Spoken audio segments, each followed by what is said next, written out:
YouTube, it is your boy, B3, back with another kicking cheesy sci-fi movie review.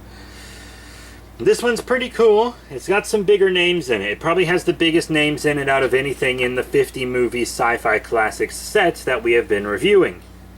The movie is called Bride of the Gorilla, starring Raymond Burr, Barbara Payton, Tom Conway, and Lon Chaney Jr. Many of you might know Lon Chaney Jr.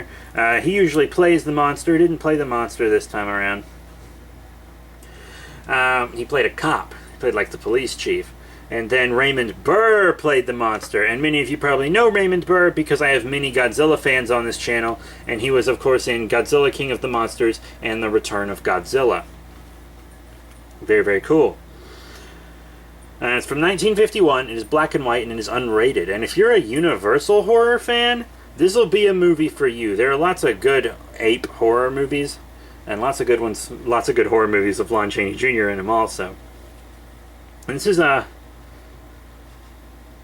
pretty good film. I actually really liked this film, you know. The last film we did was also a gorilla movie, and I didn't like it at all. But this gorilla movie, I quite liked. So Raymond Burr of Perry Mason fame stars as Barney Chavez, a plantation manager working deep in the South American jungle.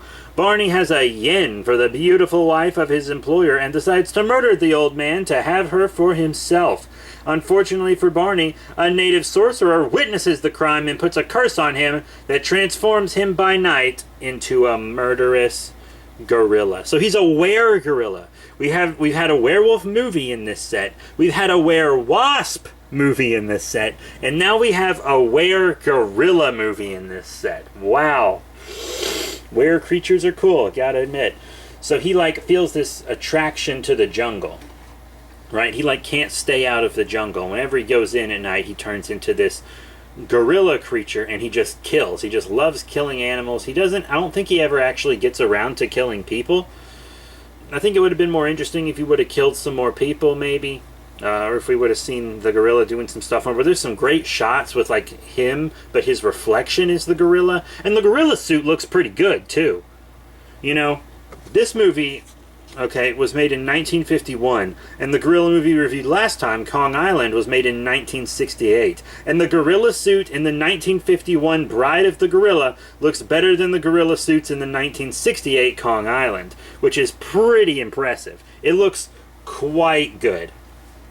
I really liked the gorilla suit. The jungle sets look great. All the sets in this movie look great. The acting, not bad. For the time, this is pretty good acting. I thought everything was lit well. This was a really professional production, and they were truly, honestly trying to make a good movie. The last movie we reviewed, Kong Island, wasn't trying to make a good movie. It was trying to make a quick buck off of King Kong's name without actually making a Kong movie, Asylum style, you know? But this, you know, Bride of the Gorilla, really trying to make a strong movie. Why is it called Bride of the Gorilla, you might ask? Well, because he does end up marrying that woman he murdered for, and she becomes his bride, and he is a gorilla. So she is a bride to a gorilla.